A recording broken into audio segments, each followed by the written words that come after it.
Hello everyone. तो कैसे हैं आप सब? आई होप आप सब अच्छे होंगे। स्वागत है आप सभी का आपके अपने चैनल जुनून पढ़ाई का में। हम लोग यूपी पीसीएस प्रीलिम्स एग्जाम जो 12 अक्टूबर को होना प्रस्तावित है उसके लिए प्रीवियस ईयर क्वेश्चंस एनालिसिस कर रहे हैं। हम लोग पूरी व्याख्या के साथ देखते हैं एक एक क्वेश्चन को। और अगर आप लोगों ने इसके पहले की वीडियोज़ नहीं देखे हैं तो उन्हें ज़रूर देख लीजिए। डेली आपको ये क्लास शाम को 6 बजे मिलती है, ठीक है। तो शाम को 6 बजे डेली आप जुड़ करके 50-50 क्वेश्चंस की प्रैक्टिस करके अपनी तैयारी को मजबूत कर सकते हैं। और चूंकि प्रीवियस ईयर क्वेश्चंस हैं तो ये भी नहीं है कि क्या बताएं, पता नहीं ये एग्ज़ाम के पॉइंट ऑफ व्यू से इम्पॉर्टेंट है कि नहीं है। नहीं, चूंकि जो क्वेश्चंस ऑलरेडी पूछे जा चुके हैं उनसे ही रिलेटेड क्वेश्चंस बनते हैं, ऐसा देखा गया है। तो हम लोग डिटेल्ड में इसकी व्याख्या देखते हैं, क्या कुछ खास पॉइंट्स हो सकते हैं जो आने वाले एग्जाम्स के लिए इम्पॉर्टेंट है। वो सारे पॉइंट्स भी हम लोग इन वीडियोज़ में डिस्कस करते हैं। तो अगर आप लोगों ने इसके पहले की वीडियोस नहीं देखा है तो उन्हें देख लीजिए, प्लेलिस्ट भी हमने बना दी है। और चलिए देखते हैं आज हम लोग क्या क्वेश्चंस देखने वाले हैं। हम लोग इसमें डेली 50 क्वेश्चन डिस्कस करते हैं, जिसमें हम लोगों ने 2015 में जो पेपर हुआ था जो कि कैंसिल हो गया था उसको ऑलरेडी डिस्कस कर लिया है 3 वीडियो में। आज हम लोग जो देखेंगे वो 2015 में री एग्ज़ाम जो हुआ था उसमें कौन से क्वेश्चंस पूछे गए थे उसको देखेंगे, ठीक है। तो अगर आप लोगों को बहुत कन्फ्यूज़न होता है कि किस सेगमेंट से कितने क्वेश्चंस पूछे गए थे तो उसको नज़र में रखते हुए भी आप लोग इन वीडियोस को देख सकते हैं, क्योंकि हम लोग जहां से कवर कर रहे हैं उसमें ना सेक्शन वाइज बांट करके ही चीज़ें दिखाई गई हैं। यानी कि सबसे पहला जो सेगमेंट है वो हिस्ट्री आता है, तो हिस्ट्री से कितने क्वेश्चंस बने हुए हैं वो आप देख सकते हैं। उसके बाद फिर ज्योग्राफी से कितने क्वेश्चंस बने हुए हैं और कितने जो है वर्ल्ड ज्योग्राफी से बने हैं, कितने इंडियन ज्योग्राफी से बने हैं। तो ये सारे पॉइंट्स आप अलग अलग देख करके सीख सकते हैं यहाँ से, ठीक है। तो आपको ये भी पता चलेगा कि कौन सा सेगमेंट कितना इम्पोर्टेंट है। तो चलिए स्टार्ट करते हैं, देखते हैं क्या क्वेश्चन है हमारा पहला वाला। तो पहला जो क्वेश्चन है वो प्राचीन इतिहास यानी एंशिएंट हिस्ट्री से है, वैदिक सिविलाइजेशन से, ठीक है। तो वैदिक सभ्यता से जो पहला क्वेश्चन बना है उसे देखिए, और जो भी आपको पॉइंट्स लगे कि एकदम नया है और एग्जाम में बन सकता है उन्हें आप नोट डाउन भी कर लिया करिए, ठीक है। तो देखिए पहले क्वेश्चन में कह रहे हैं, in the early Rigvedic period what was considered to be the most valuable property, ठीक है। यानी कि किसे सबसे मूल्यवान संपत्ति समझा जाता था वैदिक काल में, ये आपको बताना है, और वो भी ऋग वैदिक एरा में, ठीक है। उत्तर वैदिक काल की यहाँ बात नहीं हो रही है, प्रारंभिक वैदिक एज की बात हो रही है, यानी कि ऋग वैदिक काल की बात हो रही है, ठीक है। ऑप्शंस देखें, भूमि तो ऐसा नहीं है, जल भी नहीं है, स्त्री तो बिल्कुल भी नहीं है, इसमें हो जाएगा गाय, ठीक है। तो आप देखेंगे जो काऊ है ना उसको ही ऋग वैदिक काल में सबसे मूल्यवान संपत्ति समझा जाता था, और आप देखेंगे कि लोग सोना चांदी दे करके गाय खरीदना पसंद करते थे, ठीक है। तो यहाँ देखिए वैदिक काल में आर्यों की आर्थिक स्थिति का मूलाधार क्या था, तो वो था उनका पशुधन गाय, ठीक है। इसे मुद्रा की भांति समझा जाता था। अधिकांश लड़ाइयाँ जो हुआ करती थी वो इन्हीं गायों के लिए ही हुआ करती थी, ठीक है। ऋग्वेद में गाय को अघन्या कहा गया है, ठीक है। तो ये क्वेश्चन कई बार पूछा गया है, अघन्या। तो अघन्या न मारने योग्य, ये इसका हिंदी होता है, और किसको कहा गया है तो गाय को कहा गया है, ठीक है। गाय की हत्या करने वाले को मृत्युदंड अथवा देश निकाला भी मिल जाता था। तो इतनी बड़ी सजा जो है मिलती थी अगर किसी व्यक्ति के द्वारा गाय की हत्या की गई है। तो आपने देखा होगा या सुना होगा, देखा तो नहीं होगा, कि गाय को मारने वालों के लिए गो हत्या का पाप लगता है। अब तो नहीं जो है ये सारी चीज़ें देखने में आती हैं, लेकिन ऐसा माना जाता है, ऐसा हम लोगों के जो पेरेंट्स हैं वो बताते हैं कि गाय को नहीं मारना चाहिए, अगर वो मर जाएगी तो पाप लगेगा, गो हत्या का पाप लगेगा, समाज से बहिष्कृत कर दिया जाएगा। तो हालांकि अब ये सारी चीज़ें पुरानी हो गई हैं, लेकिन अगर आप नोट करें तो आपको समझ आएगा कि ये सारी जो बातें हैं ये वहीं से प्रेरित हैं, ठीक है। चलिए,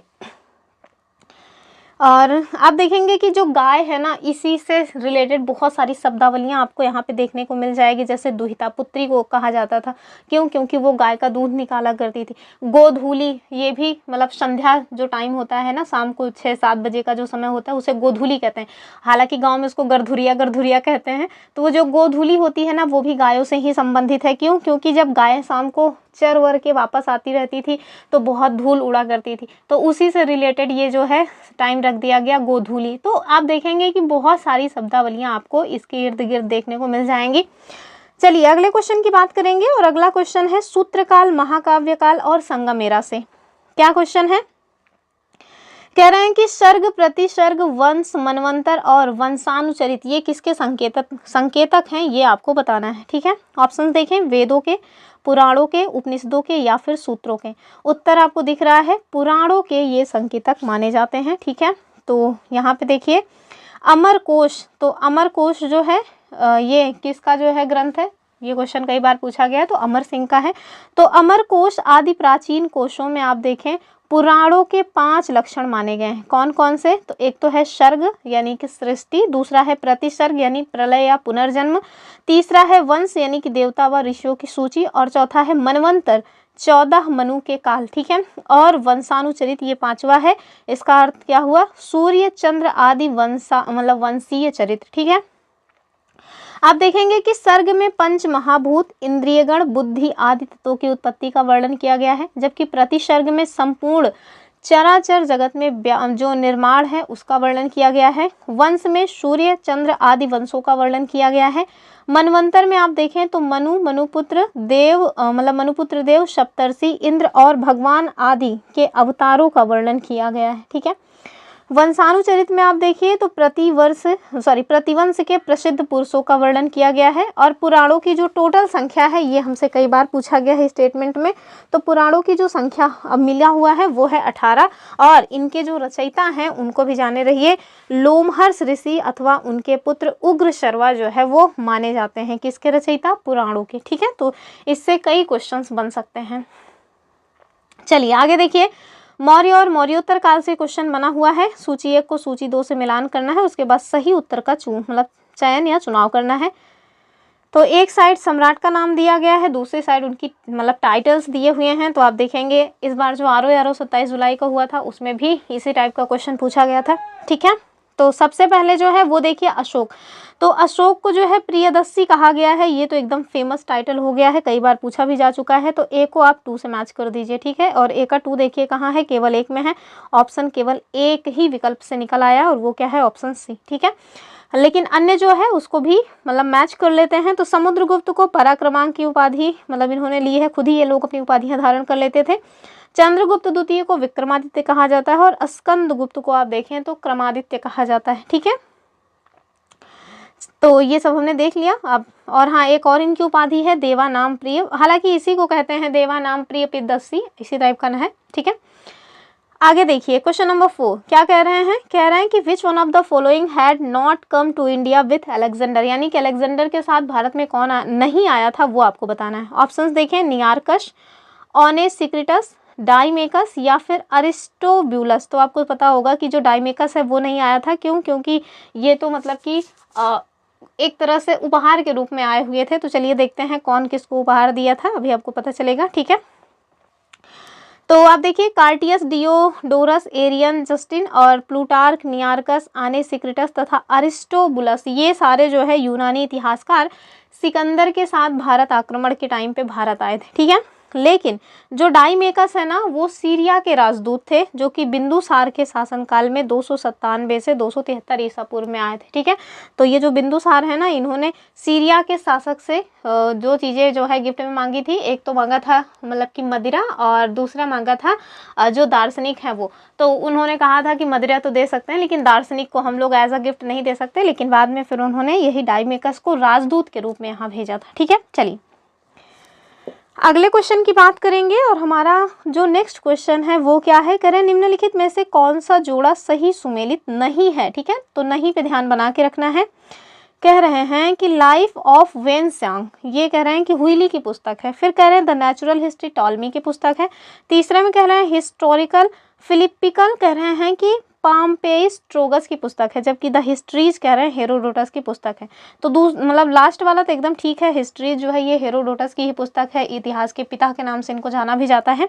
लाइफ ऑफ वेन त्सांग ये हुइली की पुस्तक है, ये भी ठीक है, लेकिन जो द नेचुरल हिस्ट्री है ना ये टॉलमी की पुस्तक नहीं है। ठीक है, तो आप देखिए किसकी पुस्तक है द नेचुरल हिस्ट्री, तो प्लिनी के द्वारा ये जो रचना है वो लिखी गई थी। और ये प्लिनी कौन है, तो ये भैया एक रोमन लेखक है। ठीक है, प्रकृतिवादी दार्शनिक और सेना नायक भी थे प्लिनी, और द नेचुरल हिस्ट्री नामक पुस्तक इन्हीं के द्वारा लिखी गई थी, जबकि टॉलमी ने जो लिखी है वो पुस्तक है भूगोल। ये दोनों ही पुस्तकें हमसे कई बार पूछी गई हैं। हम लोग प्रीवियस ईयर क्वेश्चन देख रहे हैं तो आपको पता चलेगा कि ये पुस्तकें कितनी महत्वपूर्ण है। क्वेश्चन नंबर 6 देखिए, कह रहे हैं कि कौन सा राज्य के सप्तांग सिद्धांत के अनुसार राज्य का 7वां अंग था। ठीक है, ऑप्शंस देखिए, जनपद, दुर्ग, मित्र या फिर कोश। तो आप देखिए जो मतलब कि अर्थशास्त्र लिखी गई थी ना कौटिल्य के द्वारा, उसी में ये सारी बातें आई हैं, और वहीं से आप देखिए कि 7 अंग बताए गए हैं राज्य के, और यही तो है राज्य के सप्तांग, यानी कि 7 अंग। और वो 7 अंग कौन से हैं, क्रम से याद रख लीजिए, क्योंकि ये अभी 7वां पूछा गया है, और ये क्वेश्चन ऐसा नहीं कि यही पूछा है, आरओ ने भी पूछ रखा है। ठीक है, हो सकता है कल को 5वां, तीसरा इस तरह से पूछ लें, तो ध्यान से देख लीजिए। स्वामी अमात्य, जनपद दुर्ग, कोश, दंड और मित्र। ठीक है, तो ये 7 अंग हैं राज्य के। कहाँ से हमें जानकारी मिलती है, तो कौटिल्य के अर्थशास्त्र से। ठीक है, अगले क्वेश्चन की बात करेंगे, क्वेश्चन नंबर 7। तो यहाँ पे आपसे पूछा जा रहा है कि who were poligar of South India. ठीक है, तो ये क्वेश्चन भी इंपॉर्टेंट है, और कहाँ से बना है, तो 800 से 1200 ईस्वी की जो राजनीतिक सामाजिक स्थिति थी उससे क्वेश्चन बना हुआ है। तो चलिए क्वेश्चंस का एक्सप्लेनेशन के साथ पहले तो विकल्प ही देख लेते हैं। तो दक्षिण भारत के पोलीगार कौन थे, ऑप्शंस देखें, साधारण जमींदार, महाजन, क्षेत्रीय प्रशासकीय और सैन्य नियंत्रक या फिर नौधनाढ़ व्यापारी। तो क्या हो जाएगा, ये हो जाएगा ऑप्शन सी, यानी कि क्षेत्रीय प्रशासकीय और सैन्य नियंत्रक। ठीक, चलिए यहाँ पे देखिए इसका एक्सप्लेनेशन कि जो पोलीगार अथवा पलैयाकार हैं, ये 16वीं से 18वीं शताब्दी के मध्य विजयनगर साम्राज्य में प्रांतीय प्रशासक व सेना नायक थे। ठीक है, प्रशासनिक सुधारों में इनकी काफी इंपॉर्टेंट भूमिका रहती थी। हिरण्यगर्भ जो धार्मिक कार्य है वो किसके द्वारा करवाया गया था, आरओ ने भी पूछ रखा है इसको। हमारे पास ऑप्शंस क्या हैं, मयूर शर्मन, हरिचंद्र, दंतिदुर्ग या हर्ष। तो ये हो जाएंगे दंतिदुर्ग। ठीक है, तो ये राष्ट्रकूट वंश के शासक थे दंतिदुर्ग। ठीक है, तो राष्ट्रकूट साम्राज्य के जो संस्थापक हैं दंतिदुर्ग या दंतिवर्मन, इन्होंने 8वीं शताब्दी के मध्य 752 ईस्वी में चालुक्य शासक कीर्तिवर्मन को पराजित करके स्वतंत्र राज्य की स्थापना की और अपनी राजधानी मान्यखेत अथवा मालखेत को बनाया। दंतिदुर्ग ने उज्जैनी में हिरण्यगर्भ यानी महादान नामक यज्ञ किया था। अब आप देखिए इससे कितने क्वेश्चंस बनते हैं, कई बार क्वेश्चंस हमसे बन जाते हैं, एक साइड जो है राज्य का नाम दे देंगे, दूसरी साइड संस्थापक का नाम दे देंगे और आपसे कहेंगे कि चलो मैच करो। तो राष्ट्रकूट वंश के संस्थापक कौन है, दंतिदुर्ग या दंतिवर्मन। और हमसे क्वेश्चन क्या बनता है, एक साइड राज्य दे देंगे और दूसरी साइड उनकी राजधानी दे देंगे, उसको मैच करने के लिए रहता है। तो आपको याद रखना है कि राष्ट्रकूट राजवंश की जो राजधानी थी वो थी मान्यखेत या फिर मालखेत। ठीक है, तो अगला क्वेश्चन देखिए कहाँ से बना हुआ है, मध्यकालीन इतिहास से बना हुआ है, मिडिवल हिस्ट्री और दिल्ली सल्तनत से। ठीक है, कह रहे हैं कि निम्नलिखित में से कौन सा सही सुमेलित नहीं है। तो आपने देखा होगा आरओ में इस बार हल्दी घाटी का युद्ध पूछ लिया गया था। ठीक है, तो चलिए कह रहे हैं कि पहला पानीपत का युद्ध जो है 1526 एकदम ठीक है, बाबर और राणा मतलब कि बाबर और इब्राहिम लोदी के मध्य हुआ था। ठीक है, फिर कह रहे हैं बैटल ऑफ खानवा यानी खानवा का युद्ध 1527 एकदम ठीक बात है।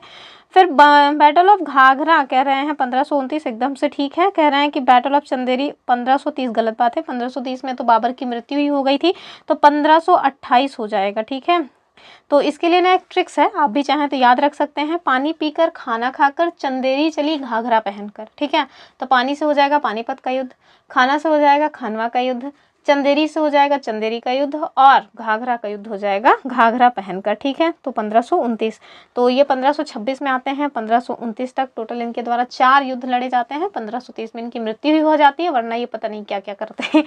तो चलिए एक्सप्लेनेशन देखिए कि जो चंदेरी का युद्ध है ये 29 जनवरी 1528 को बाबर और मेदिनी राय के मध्य हुआ था, जिसमें बाबर ने मेदिनी राय को बुरी तरह पराजित किया। ठीक है, चलिए आगे देखिए, कह रहे हैं कि मुगल सम्राट जहांगीर के द्वारा किसे इंग्लिश खान की उपाधि दी गई थी। ऑप्शन देखें, Albuquerque, Francisco Almeida, William Hawkins या हेनरी द नेविगेटर। तो इसका उत्तर हो जाएगा फ्रांसिस्को नहीं, ये हो जाएगा विलियम हॉकिंस। ठीक है, तो इसे ही इंग्लिश खान की उपाधि जहांगीर के द्वारा प्रदान की गई थी। अब आप सोच रहे होंगे कि वन लाइनर टाइप का ऐसा क्वेश्चन नहीं पूछा जा सकता। क्यों नहीं पूछा जा सकता, एकदम आराम से पूछा जा सकता है। आरओ इसका प्रमाण है। मतलब यूपीपीसीएस एग्जाम कैसे लेगा ना, ये उनके ऊपर डिपेंड करता है। वो वन लाइनर टाइप के भी क्वेश्चंस पूछ सकते हैं, स्टेटमेंट भी भर भर के पूछ सकते हैं। मतलब उनका जैसा मन करेगा वो उस तरह के क्वेश्चंस पूछेंगे। आप बस हर पैटर्न के लिए तैयार बैठे रहो, ठीक है। और हो सकता है यही वाला सेम क्वेश्चन ना आपको इस तरह से वन लाइनर टाइप का ना दे करके स्टेटमेंट में दे दे कि मुगल सम्राट जहांगीर ने विलियम हॉकिंस को इंग्लिश खान की उपाधि दी थी। या अगर उनका मन करेगा कि रॉन्ग स्टेटमेंट बनाएंगे तो कहेंगे मतलब मुगल सम्राट जहांगीर ने फ्रांसिस्को अल्मीडा को इंग्लिश खान की उपाधि दी थी। तो फिर इस तरह से भी क्वेश्चन बन सकते हैं। तो इसका उत्तर क्या हो जाएगा, विलियम हॉकिंस, ठीक है। तो यहाँ देखिए 1608 ईस्वी में विलियम हॉकिंस को अंग्रेज कंपनी हेतु व्यापारिक सुविधाएं प्राप्त करने के लिए जो मुगल सम्राट जहांगीर हैं इनके पास राजदूत बना करके भेजा गया था। मुगल सम्राट जहांगीर ने उसे 400 की मनसबदारी और इंग्लिश खान की उपाधि प्रदान की थी। कुछ ज़्यादा ही खुश हो गए थे।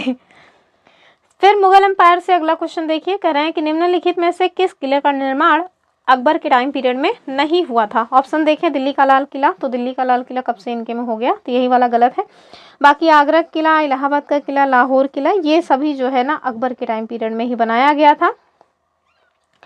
तो यहाँ देखिए शाहजहां ने अपनी नवीन राजधानी 1648 ईस्वी में दिल्ली यानी शाहजहानाबाद में एक चतुर्भुज आकार का किला बनवाया था, जो कि लाल बलुआ पत्थर से निर्मित होने के कारण लाल किला के नाम से प्रसिद्ध हुआ। तो लाल किला किसने बनवाया था, शाहजहां ने।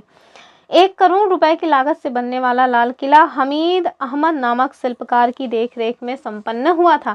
ज़्यादातर लोग जो है केवल और केवल ताजमहल के जो वास्तुकार हैं उनका ही नाम याद रखते हैं, तो सिर्फ ताजमहल के ही वास्तुकार का नाम मत देखिए, और भी बहुत सारे किले हैं उन्हें भी देख लीजिए, और भी बहुत सारे स्मारक हैं। तो आधुनिक इतिहास से क्या क्वेश्चन बना है वो देखिए। तो 1857 के विद्रोह से क्वेश्चन है और 19वीं शताब्दी का जन आंदोलन। कह रहे हैं कि लखनऊ में 1857 के स्वतंत्रता संग्राम का नेतृत्व किसने किया था। तो अब इस टाइप का क्वेश्चन कम बनता है, मैच द फॉलोइंग में बनता है कि लखनऊ में कौन किए थे, दिल्ली में कौन किए थे, और जो है बिहार में कौन किए थे, इस तरह से, ठीक है।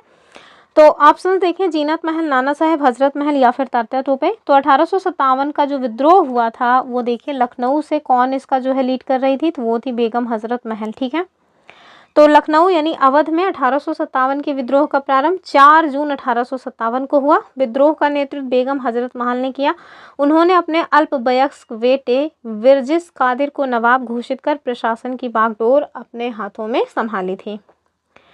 फिर अगला जो क्वेश्चन है वो सामाजिक सांस्कृतिक जन जागृति, निम्न जाति मजदूर संघ, किसान आंदोलन और अन्य आंदोलन से संबंधित है। क्या कह रहे हैं, कह रहे हैं कि 1924 का बंगाल का तारकेश्वर आंदोलन किसके विरुद्ध था। ऑप्शंस क्या हैं, मंदिरों में भ्रष्टाचार, हिंसा, राजनीतिक नेताओं की गिरफ्तारी या फिर सांप्रदायिकता। तो ये क्या हो जाएगा, ये हो जाएगा ऑप्शन ए यानी करप्शन इन टेम्पल्स, ठीक है। तो 1924 में जो बंगाल के तारकेश्वर आंदोलन हुआ था वहाँ उसका संबंध किससे था, तो ये मंदिरों में व्याप्त भ्रष्टाचार से संबंधित था, और इस आंदोलन को सी.आर. दास ने भी अपना समर्थन दिया हुआ था। नेक्स्ट क्वेश्चन, ये स्वतंत्रता संग्राम और राष्ट्रीय आंदोलन से है। कह रहे हैं सौमेंद्र नाथ टैगोर के द्वारा स्थापित दल का क्या नाम था। ऑप्शंस देखें, भारतीय बोल्शेविक दल, या फिर क्रांतिकारी साम्यवादी दल, या फिर बोल्शेविक लेनिनिस्ट दल, या अतिवादी लोकतांत्रिक दल। तो इसका उत्तर क्या हो जाएगा, बी वाला रिवोल्यूशनरी कम्युनिस्ट पार्टी, ठीक है। चलिए इसका एक्सप्लेनेशन देखिए। तो सौमेंद्र नाथ टैगोर जी ने 1934 में आप देखिए क्रांतिकारी साम्यवादी दल की स्थापना की थी, जबकि भारतीय बोल्शेविक दल की स्थापना किसके द्वारा की गई थी, तो 1939 ईस्वी में बंगाल के मजदूर नेता एच दत्त मजूमदार, अजीत राय, शिशिर राय तथा विश्वनाथ दुबे के द्वारा की गई थी। नेक्स्ट क्वेश्चन देखिए, कह रहे हैं निम्न में से किस अधिवेशन के लिए कांग्रेस ने पहली बार एक महिला को अध्यक्ष चुना था। तो इस बार देखिए, इस बार भी यही क्वेश्चन पूछा गया था, बस घुमा के पूछा गया था। उसमें स्टेटमेंट था कि जो सरोजनी नायडू है वो कांग्रेस की पहली महिला अध्यक्ष थी, जबकि ऐसा नहीं है। सरोजनी नायडू कांग्रेस की पहली भारतीय महिला अध्यक्ष थी, जबकि पहली महिला की यदि बात करें तो वो एनी बेसेंट थी, ठीक है। तो ये क्वेश्चन इसी बार पूछा गया था आरओ में 27 जुलाई 2025 को, ठीक है।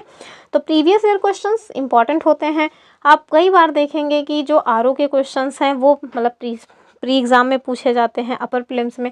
अपर प्रीलिम्स के जो एग्ज़ाम है वो आरओ में पूछ लिए जाते हैं। हम आपको दिखाएंगे आगे आने वाले दिन, मतलब टाइम्स में आपको देखने को मिलेगा कि कैसे 2024 में जो पेपर पूछा गया था वो आरओ से मतलब मिलता जुलता है। ठीक है, तो बहुत ज़रूरी है कुल मिलाकर के, अगर आप पीसीएस के एग्ज़ाम दे रहे हैं, चाहे वो आरओ का हो चाहे अपर प्रीलिम्स का हो, तो प्रीवियस ईयर क्वेश्चंस देखिए। ठीक है, दोनों के ही प्रीवियस ईयर क्वेश्चन देखिए।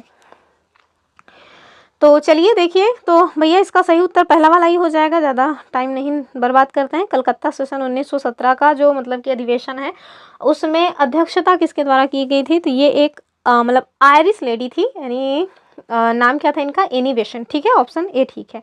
वहीं अगर आप सिर्फ कहें कि पहली भारतीय महिला कौन सी थी, तो वो लखनऊ में जो है हुआ था 1925 में, मतलब कि क्या बोलते हैं इसको, अधिवेशन, और उसमें जो है अपने यहाँ से सरोजनी नायडू जी अध्यक्ष थी। ठीक है, तो चलिए इसको देखिए।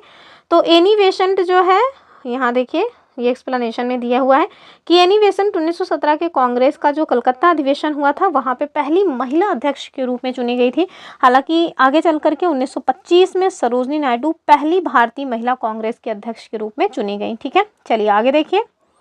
कह रहे हैं लोकहितवादी उपनाम से किन्हें जाना जाता है? ऑप्शन देखिए, गोपाल हरि देशमुख को, या महादेव गोविंद रनाडे को, या ज्योतिबा फुले को, या फिर बाल गंगाधर तिलक को। तो उत्तर क्या हो जाएगा? गोपाल हरि देशमुख को। ठीक है, चलिए। तो महाराष्ट्र के समाज सुधारक नाम क्या है? गोपाल हरि देशमुख। 1823 से 1892 इनका थोड़ा टाइम पीरियड है। तो इन्हें लोक हितवादी नामक उपनाम से जाना जाता है। पेशे की दृष्टि से न्यायाधीश गोपाल हरि देशमुख 1880 ईस्वी में गवर्नर जनरल की काउंसिल के सदस्य भी रहे, और इनके लेख जो है वो शतपत्रे के नाम से प्रकाशित हुए हैं। ठीक है, तो ध्यान से देख लीजिए कि गोपाल हरि देशमुख के जो पत्र हैं वो किस, मतलब इनके जो लेख हैं वो किस नाम से प्रकाशित हुए? शतपत्रे। ठीक है, आगे देखिए कामागाटा मारू क्या था? तो ये कामागाटा मारू क्या था, ये क्वेश्चन बीपीएससी टीआरई में पूछा गया था, जो पहला वाला हुआ था उसमें। ठीक है, ऑप्शंस क्या है? औद्योगिक केंद्र बिल्कुल नहीं, बंदरगाह, जहाज, या फिर सेना की टुकड़ी। तो क्या हो जाएगा? ये हो जाएगा अ शिप, यानी कि एक जहाज था। ठीक है, तो ये देख लीजिए 1914 में, कब? तो मार्च 1914 को 376 यात्रियों के साथ कामागाटू मारू जो जहाज है ये जापान को, मतलब कि ये जो जहाज है ये जापानी जहाज है, इसको किराए पे लेकर के गुरुदत्त सिंह, तो यही नाम पूछा गया था। ठीक है, तो गुरुदत्त सिंह वैंकूवर के लिए रवाना हुए, लेकिन कनाडा में प्रवेश नहीं करने दिया गया। ठीक है, फिर उन्हें वापस कलकत्ता आना पड़ा। बजबज नामक बंदरगाह पर जहाज पहुंचने पर जब तलाशी हुई और संघर्ष हुआ तो इसमें 18 यात्री मारे गए, लगभग 25 यात्री घायल हुए। ठीक है, चलिए आगे देखिए। कह रहे हैं the cabinet mission of 1946 was led by, तो इस बार ना क्रोनोलॉजी में ये पूछा गया था, कब आया था, मतलब क्रिप्स मिशन, और जो है ये वाला था कैबिनेट मिशन, और इसके साथ साथ एक कोई और प्रस्ताव था, 3-4 घटनाएं थी, तो उसमें ये वाला भी घटना था। ठीक है, तो 1946 का जो कैबिनेट मिशन है इसका नेतृत्व किसने किया था? ऑप्शन देखें, पैथिक लॉरेंस, लेन लिथगो, वेबल, या फिर जॉन साइमन। तो जाहिर सी बात है पैथिक लॉरेंस हो जाएंगे। तो इसके लिए ना मैंने एक ट्रिक्स याद रखा है, पास करके। तो ये तो पैथिक लॉरेंस है, ए से एवी अलेक्जेंडर है, सी से कौन है आप मुझे कमेंट करके बताइए। ठीक है, चलिए। तो यहाँ देखिए 14 मार्च 1946 को ब्रिटेन के प्रधानमंत्री सर क्लीमेंट इटली ने हाउस ऑफ कॉमन्स में यह घोषणा की कि भारतीयों को स्वतंत्रता पाने का अधिकार है। ठीक है, जैसे कोई मतलब कि एहसान कर रहे हैं। इसके लिए उन्होंने कैबिनेट मिशन को भारत भेजा। इस 3 सदस्यीय मिशन में देखिए नाम आ गया है, कौन कौन थे? तो Stafford Cripps, Lord Pethick Lawrence और एवी अलेक्जेंडर शामिल थे। ठीक है, और आगे देखें, लॉर्ड पैथिक लॉरेंस के द्वारा इसकी अध्यक्षता की गई थी, और ये मिशन 24 मार्च 1946 को दिल्ली पहुंचता है। इस मिशन ने भारत में तत्काल एक अंतरिम सरकार की स्थापना तथा संविधान सभा के गठन व निर्माण के लिए एक योजना जो है वो प्रस्तुत की। ठीक, नेक्स्ट क्वेश्चन देखें। कह रहे हैं कि दीपावली घोषणा पत्र का संबंध किससे था, और ये जारी कब किया गया था? यहाँ पे बताया गया है 1929 में। ठीक है, तो दीपावली घोषणा ये क्रोनोलॉजी में भी हमसे पूछा गया है। ऑप्शंस देखें, सांप्रदायिक समस्या से, डोमिनियन स्टेटस से, श्रमिक नेताओं से, या अस्पृश्यता से। उत्तर देखिए हो जाएगा डोमिनियन स्टेटस। ठीक है, तो 1929 में जो दीपावली घोषणा पत्र जारी किया गया था वो किससे संबंधित था? तो ये संबंधित था डोमिनियन स्टेटस से। ठीक है, क्वेश्चन नंबर 20 कह रहे हैं कि गांधी जी को वन मैन बाउंड्री फोर्स कह करके किसने संबोधित किया था। ऑप्शन देखें, चर्चिल, इटली, माउंटबेटन या साइमन। तो ये भैया माउंटबेटन थे। ठीक है, तो माउंटबेटन ने ही गांधी जी को वन मैन बाउंड्री फोर्स कह करके संबोधित किया था। ठीक है, तो 20 क्वेश्चन आप देखिए हिस्ट्री से पूछे गए हैं। ठीक, तो ऐसे ही एवरेज हमेशा ही रहता है हिस्ट्री से, मतलब एंशियंट, मेडुअल और आधुनिक जो भारत है इन तीनों से मिला करके 19, 20, 18 तक क्वेश्चन हमेशा ही बनते रहे हैं। चलिए आगे देखिए, इंडियन ज्योग्राफी से क्वेश्चन आ रहा है।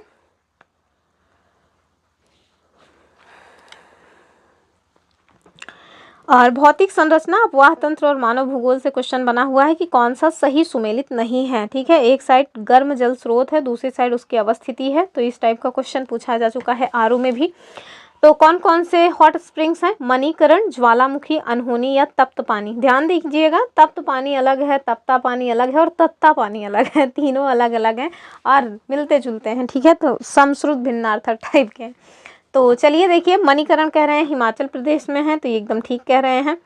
फिर कह रहे हैं ज्वालामुखी जम्मू कश्मीर में है, तो यही गलत है। अनहोनी देखिए एमपी में है, तप्त पानी आपको उड़ीसा में मिल जाएगा। ठीक है, तो जो ज्वालामुखी गर्म जल स्रोत है ये आपको हिमाचल प्रदेश के धर्मशाला के पास मिलेगा। ठीक है, बाकी सब तो ठीक ही है।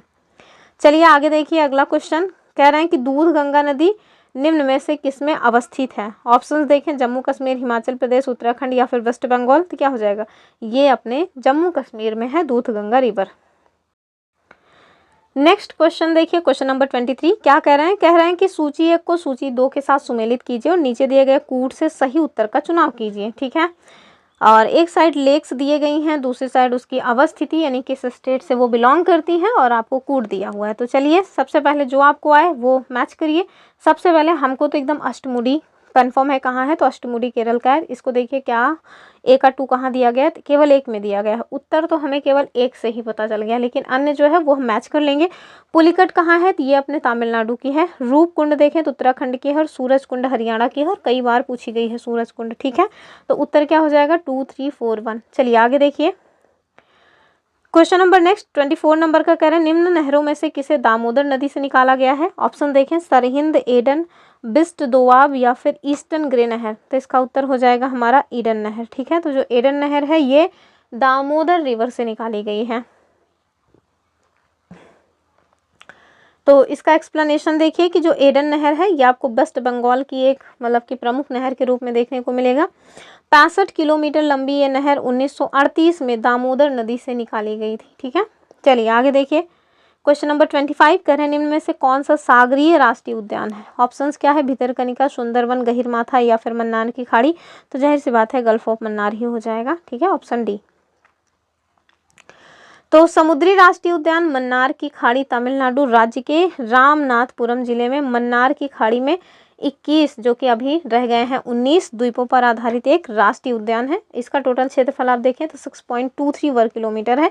स्थापना 1986 में की गई थी। ठीक है, चलें, कह रहे हैं कि भारत की निम्न झीलों में से कौन जम्मू कश्मीर में अवस्थित है। तो आपको बताना है फुलहर, कोलेरू, अंचार या फिर हमीरसर। तो क्या हो जाएगा, इसका उत्तर हो जाएगा हमारा ऑप्शन सी वाला यानी कि अंचार झील। ठीक है, तो अंचार झील आपको जम्मू कश्मीर में मिलेगी। कोलेरू अभी हमने देखा नहीं, कोलेरू नहीं, हमने पुलिकट देखा था। तो कोलेरू जो है ये आंध्र प्रदेश की है, हमीरसर गुजरात की है, जबकि फुलहर झील ये तो अपने यूपी की है। ठीक है, चलिए अब मॉनसून वन मिट्टी सिंचाई परियोजना और एग्रीकल्चर से क्वेश्चन पूछा गया है। तो कह रहे हैं कि बासमती चावल के दाने पकाने पर लंबे हो जाते हैं, ऐसा क्यों। ऑप्शन देखें, लाइसिन के कारण या एमाइलेज के कारण या शर्करा या फिर ऑयल। तो इसमें ना एमाइलेज की जो मात्रा है वो ज़्यादा होती है, इसी वजह से ये पकाने पर लंबे हो जाते हैं। ठीक है, आगे देखिए, क्वेश्चन नंबर नेक्स्ट कह रहा है निम्नलिखित में से कौन सा मृदा से संबंधित है। तो इफेडिक, क्लाइमेटिक, बायोटिक या फिर टोपोग्राफी। इसका उत्तर क्या हो जाएगा, ये हो जाएगा हमारा ए वाला यानी इडेफिक। ठीक है, तो इडेफिक जो है ये मृदा की एक प्रकृति है और पौधों के उत्पादन संबंधी मृदा के गुणों का अध्ययन जो है ये इडेफियोलॉजी कहलाता है। इसका मुख्य लक्ष्य आहार एवं फाइबर उत्पादन होता है। क्वेश्चन नंबर 29 कि भारत की निम्न मिट्टियों में से कौन बेसाल्ट लावा के अपक्षय के कारण निर्मित हुई है। मुझे लगता है ये सबको पता होगा और ये हो जाएगा हमारा रेगुर मिट्टी। ठीक है, तो इसका एक्सप्लेनेशन देखिए, तो रेगुर मिट्टी का जो निर्माण है वो आप देखिए बेसाल्ट चट्टानों के टूटने फूटने से होता है और इसमें आयरन, चूना, एल्यूमिनियम, मैग्नीशियम की अधिकता होती है। मिट्टी का काला रंग इसमें रेगुर मिट्टी के नाम से भी जाना जाता है। टिटेनी, फेरस, मैग्नेटाइट और जीवांश की उपस्थिति के कारण इसका जो रंग है वो काला होता है। क्वेश्चन नंबर नेक्स्ट, किस शक्ति खनिज और साथ में संसाधन उद्योग व व्यापार से पूछा गया है। क्वेश्चन क्या है कि निम्नलिखित राज्यों की मत्स्य उत्पादन का सही अवरोही क्रम बताइए। तो ये क्वेश्चन जानते हैं कि जब मतलब कि आपको एग्जाम देने जाना रहे तो उसके जस्ट पहले जो रिपोर्ट आती है उसी को देख लेना चाहिए, ठीक है। तो यहाँ पे जो है वो देख लीजिए, आंध्र, गुजरात, केरल, तमिलनाडु, ये उस टाइम के हिसाब से उत्तर था। और 2018-19 का आंकड़ा इसमें दिया हुआ है, आंध्र, पश्चिम बंगाल, उड़ीसा, तमिलनाडु, गुजरात, लेकिन अभी आप देखेंगे तो नया आंकड़ा भी आ चुका है, ठीक है। क्वेश्चन नंबर नेक्स्ट देखिए, निम्न में से कौन भारत में सबसे बड़ी मशीनीकृत खान है, ये आपको बताना है। रत्नागिरी, जयपुर, सुंदरगढ़ या फिर बालाडीला। तो ऑफ कोर्स ये हो जाएगा हमारा बालाडीला की खान। तो जो बालाडीला की खान है, पहले तो यही जानिए कहाँ पे है, छत्तीसगढ़ में, और छत्तीसगढ़ के दांतेवाड़ा जिले में है। और भारत की ये सबसे बड़ी मशीनीकृत खान है। ये लौह अयस्क खनिज के लिए जानी जाती है। यहाँ से उत्पादित जो लौह उत्पाद है ये जापान को निर्यात किया जाता है, ठीक है। तो बालाडीला की खान से जो लोहा निकाला जाता है वो हम लोग किसको निर्यात करते हैं, तो जापान को। तो देखिए, कह रहे हैं निम्नलिखित में से किस राज्य में टिन का अयस्क का भंडार सर्वाधिक है। तो उस टाइम के हिसाब से देख लीजिए, उत्तर हो जाएगा छत्तीसगढ़। हालांकि अगर अभी भी आप देखेंगे ना तो छत्तीसगढ़ ही टॉप पे है, ठीक है। चलिए, कह रहे हैं कि विश्व के भूगोल से हम क्वेश्चन पूछेंगे। तो चलिए पूछिए, क्या पूछ रहे हैं आप। तो ब्रह्मांड और सौर मंडल। अब ब्रह्मांड और सौर मंडल से क्वेश्चन थोड़ा कम ही पूछा जाता है, लेकिन क्या पता पूछ ही ले। कह रहे हैं निम्न कालों में से किसे प्रायः लघु हिमकाल माना गया है। ऑप्शंस देखें, 750 ईस्वी से 850 ईस्वी, 950 ईस्वी से 1250 ईस्वी, या फिर 1650 ईस्वी से 1870 ईस्वी, या 8000 से 10,000 वर्ष पूर्व, ठीक है। ऑप्शन क्या हो जाएगा, ये हो जाएगा हमारा ऑप्शन सी वाला, ठीक है। तो फ्रांसिस मैथ्यूज ने लघु हिमालय का जो समय है वो 1350 से 1850 ईस्वी तक, नासा ने 1550 से 1850 ईस्वी तक निर्धारित किया है। तो उत्तर जो इसका सी माना गया है। Question number 34, which one of the following is not related to the astronomical theories of climate change. तो बताइए कौन सा है जो जलवायु परिवर्तन के खगोलीय सिद्धांतों से संबंधित नहीं है। ऑप्शंस क्या है, तो इसे ना कुछ और भी कहते हैं, शायद यहाँ पे दिया गया हो, मुझे एक सेकंड देखने दीजिए, मुझे अभी नाम नहीं याद आ रहा है। मिलानकोविच, याद आ गया मुझे नाम, मिलानकोविच थियरी भी इसको कहा जाता है। तो मिलानकोविच जो थियरी है ना वो यही बताती है कि जो हमारे यहाँ अभी वर्तमान में आप देखें कि ग्लोबल वार्मिंग हो रहा है, तो ये ग्लोबल वार्मिंग कोई ऐसा नहीं है कि केवल और केवल जो ह्यूमन कॉजेज है इसकी वजह से, नहीं। पृथ्वी का ये गुण होता है कि पहले वो आइस एज में, मतलब पहले वो वार्म एज में रहती है, फिर वो आइस एज में आती है, उसके बाद फिर वो वार्म एज में चली जाती है।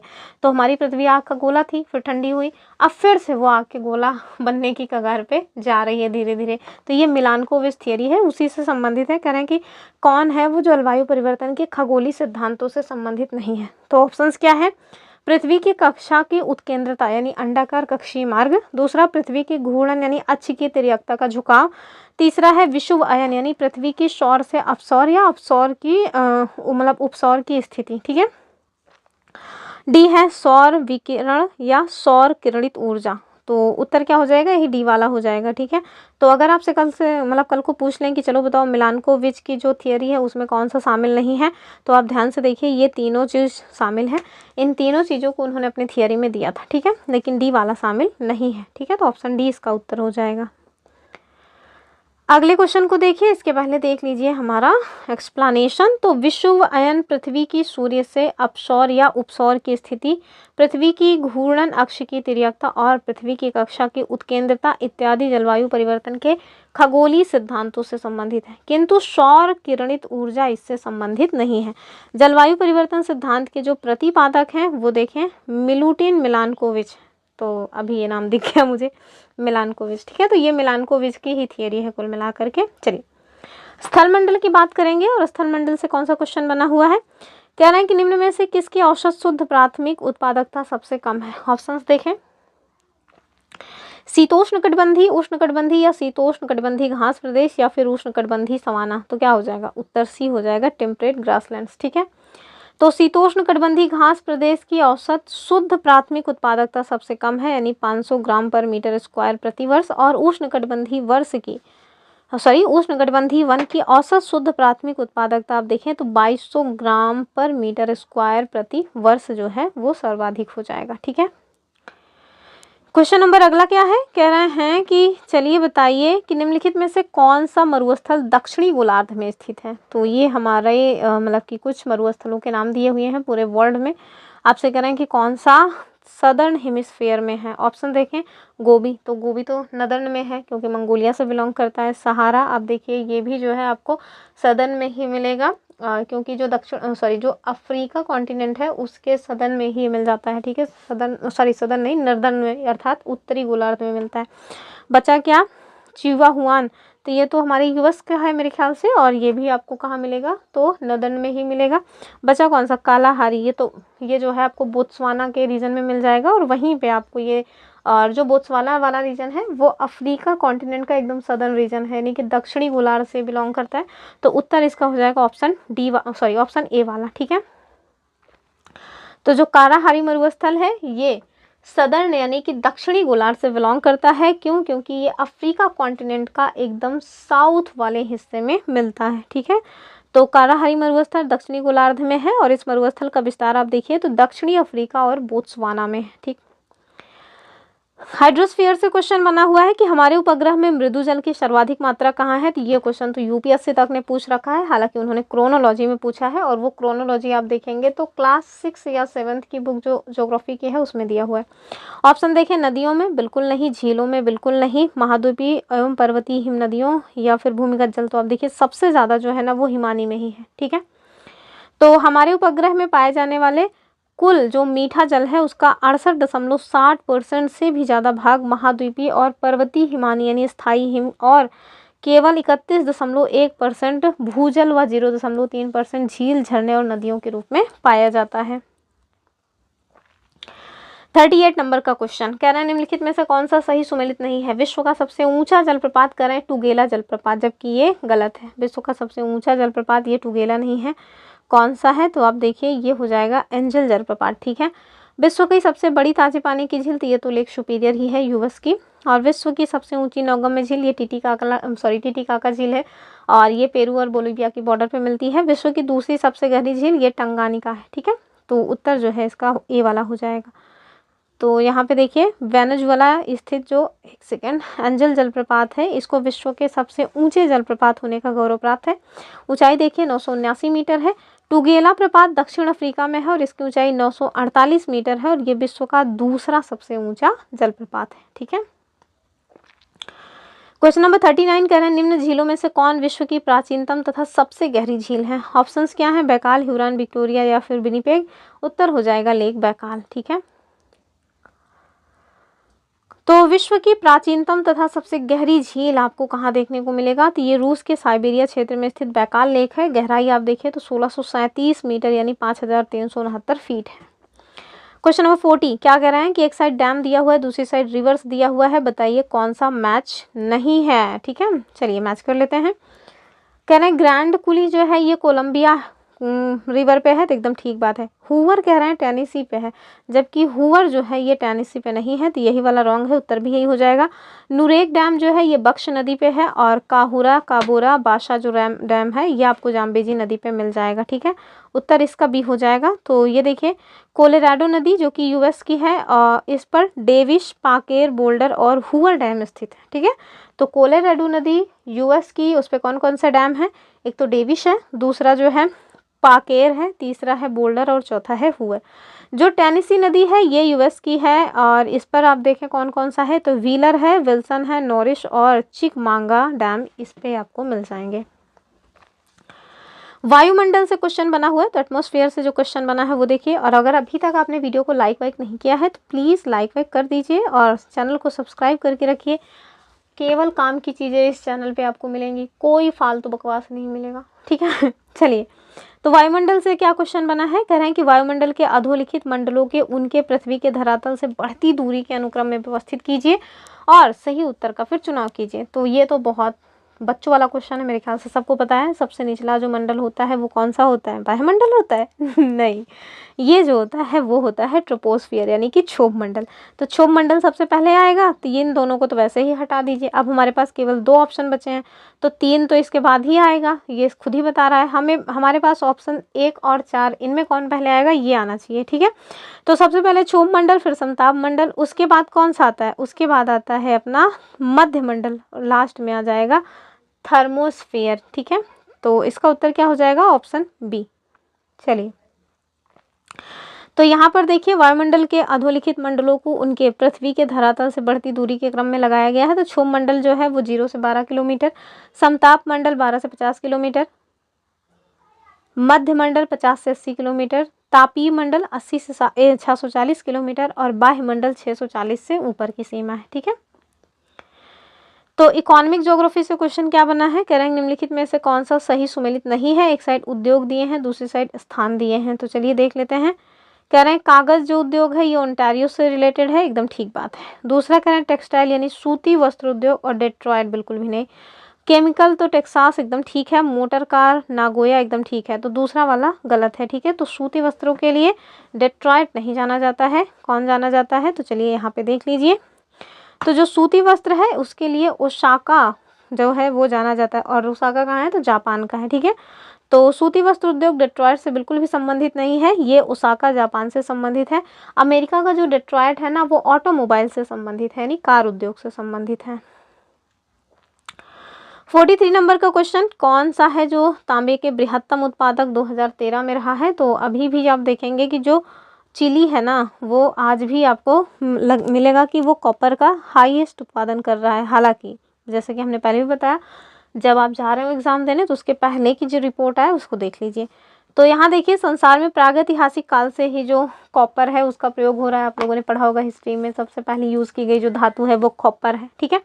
और अगर इसमें मतलब इस कॉपर को टिन में मिश्रित कर देते हैं तो फिर कांसा बन जाता है, ठीक है। तथा जस्ते से मिश्रित करने पर जो पीतल है वो बन जाती है। तांबे का प्रयोग विद्युत उद्योग तथा बर्तन निर्माण में अधिकांशतः होता है। अभियांत्रिकी, कैलिको प्रिंटिंग तथा रंगाई में भी इसका उपयोग होता है। प्रकृति में जो तांबा खनिज है वो कई रूपों में मिलता है, जैसे चेल्कोपाइराइट, चेल्कोसाइट और बोरनाइट के सल्फाइड के रूप में, ठीक है। क्यूप्राइट के ऑक्साइड के रूप में तथा मैचेलाइट एवं एजूराइट के कार्बोनेट के रूप में। वर्ल्ड मिनरल प्रोडक्शन जो रिपोर्ट 2019-20 आई थी उसके हिसाब से आप देखें कि कॉपर के उत्पादक जो राज्य रहे हैं वो चिली, पेरू और चीन रहे हैं।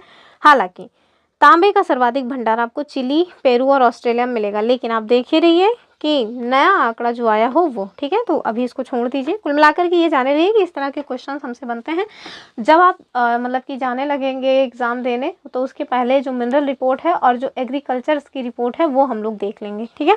तो चलिए कुल मिला के बस ये जाने रहिए कि ये धातु पूछी जाती है। जो जो धातुएं आपको मिले प्रीवियस ईयर में उन सारी धातुओं को एक जगह नोट कर लीजिए और उनसे रिलेटेड चीज़ें ही आप पढ़ करके जाइएगा, ज़्यादा संभावना है कि चीज़ें बन जाएं, ठीक है। चलिए, कह रहे हैं जनसंख्या और नगरीकरण यानी पॉपुलेशन और अर्बनाइजेशन से क्वेश्चन बना हुआ है कि भारत की जनगणना 2011 के अनुसार 2001 से 11 की अवधि में देश में जनसंख्या वृद्धि का परसेंटेज कितना रहा है? ऑप्शंस क्या है? 31.34, 17.70, 13.31 या 23.85। क्या हो जाएगा? ऑप्शन बी 17.70, ठीक है। तो जनगणना 2011 के अंतिम आंकड़ों के अनुसार 2001 से 2011 के दौरान भारत की जो दशकीय वृद्धि दर रही है वो कितनी रही है? 17.7%। ग्रामीण में 12.3%, जबकि नगरीय में 31.8%। और यहाँ देखिए ग्रामीण जनसंख्या में सर्वाधिक परसेंट वृद्धि दर कहाँ रही है? मेघालय में। कितनी? 27.2%, जबकि नगरीय जनसंख्या में जो सर्वाधिक दशकीय वृद्धि दर रही है वो दमन दीव में रही है, ठीक है। और ये वाला क्वेश्चन मेरे ख्याल से पूछा भी गया था क्या। चलिए फिलहाल के लिए आगे देखिए। जनगणना 2011 के अनुसार कह रहे हैं यूपी की साक्षरता जो दर है वो कितनी थी? तो इसमें दरअसल एक को ऐसा ऑप्शन ही नहीं दिया है जो सही हो जाए। तो यहाँ पे देखिए, यहाँ देखिए जनगणना 2011 के अनुसार यूपी की जो साक्षरता दर है वो 67.7% थी। मेल साक्षरता 77.3%, जबकि फीमेल 57.2% थी। प्रदेश की कुल साक्षरता दर राष्ट्रीय औसत से 5.3% कम है, ज़्यादा नहीं हुई है। और 2001 से 11 के मध्य प्रदेश की साक्षरता दर में 11.34% की वृद्धि हुई है, ठीक है। चलिए, लोक सेवा आयोग तो कुछ भी मान लेता है। कह रहे हैं कि 2011 की जनगणना के अनुसार भारत में लिंगानुपात क्या है, तो ये तो मेरे ख्याल से आप सबको पता होगा कितना है भारत का लिंगानुपात, और यूपी का भी आपको पता होना चाहिए। तो 40 तो नहीं है, 50 भी नहीं है, 960 भी नहीं है, क्या है ये, इसका नन ऑफ द एबव हो जाएगा क्योंकि 943 है। ठीक है, तो 943 है। कह रहे हैं 2011 के अंतिम आंकड़ों के अनुसार आप देखिए कि लिंगानुपात कितना है, तो 1000 पुरुषों पे 943 यानी 943 महिलाएं। ठीक है, 2001 से 10 ये अधिक है। और आगे देखिए, ग्रामीण क्षेत्रों में लिंगानुपात थोड़ा और ज़्यादा है, 949 है, जबकि शहरी क्षेत्रों में कम है, 929। ठीक है, केरल का लिंगानुपात सबसे ज़्यादा है, हरियाणा का सबसे कम है। और ये वाला क्वेश्चन पूछा गया था कि सर्वाधिक लिंगानुपात कहाँ है 2011 के हिसाब से। थोड़ा उन्होंने शब्दों का हेर फेर किया था, लेकिन क्वेश्चन यही था। ठीक है, तो उत्तर यही केरल ही था। क्वेश्चन नंबर 47 देखिए कि 2011 की, और कहाँ पूछा गया था ये तो बताया ही नहीं, RO 2025 को जो 27 जुलाई को एग्जाम हुआ था उसमें पूछा गया था। चलिए, 47 नंबर का क्वेश्चन कह रहे हैं कि 2011 की जनगणना के अनुसार उत्तर प्रदेश की जनसंख्या भारत की जनसंख्या की कितनी परसेंटेज है। ऑप्शंस क्या है, 14.2, तो ये तो है ही नहीं, 15 भी नहीं, 18 भी नहीं, आप देखें 16.16% हो जाएगी। ठीक है, तो भारत की टोटल आबादी में से 16.5% जनसंख्या उत्तर प्रदेश में निवास करती है। देश की कुल जनसंख्या में उत्तर प्रदेश की जनसंख्या का हिस्सा 6वां है, और सी जो है इसको सही माना गया है। ठीक है, और आयोग ने इस प्रश्न को मूल्यांकन से हालांकि बाहर कर दिया था। ठीक, अच्छा ही किया था। अब इस बार जो उन्होंने पूछा हुआ है उसको मुझे तो समझ ही नहीं आता कि उसको वो लोग कैसे डिफाइन करेंगे। सर्वाधिक जो जनसंख्या घनत्व तो है, उन्होंने कहा कि उत्तर प्रदेश में। बताओ भला, हम लोग इतने सालों से जो बिहार बिहार पढ़ रहे हैं वो का पागल हैं। चलिए, फिलहाल के लिए आज के लिए इतना ही रखते हैं।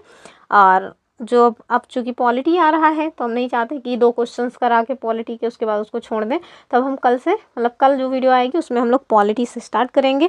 टोटल 50 क्वेश्चंस का टारगेट रहता है हमारा, लेकिन हमने आज 47 क्वेश्चंस ही डिस्कस किए हैं। ठीक है, तो चलिए, यही रही आज की अपनी वीडियो। आई होप आपको वीडियो पसंद आई होगी। जो भी टॉपिक्स आपको बताए जा रहे हैं उन टॉपिक्स को ध्यान से पढ़िए, एक्सप्लेनेशन को ध्यान से सुनिए, और अगर आपके पास कोई सजेशन है तो आप उसको कमेंट करने में बिल्कुल भी ना हिचकिचाएं। पूरी वीडियो को देखिएगा तभी लाभ मिलेगा, आधा अधूरा देखेंगे तो कोई लाभ की बात नहीं होगी इसके लिए फिर।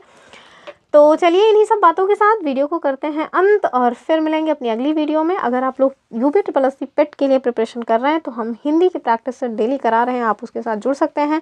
हमने जो पॉलिटी है वो लगभग कंप्लीट करा दिया है, 3-4 पॉइंट्स और हैं, उसको भी जल्दी हम समाप्त करा देंगे, तो उन सारी क्लासेस का भी आप आनंद ले सकते हैं। तो चलिए, फिर मिलेंगे, तब तक के लिए नमस्कार एंड जय हिंद।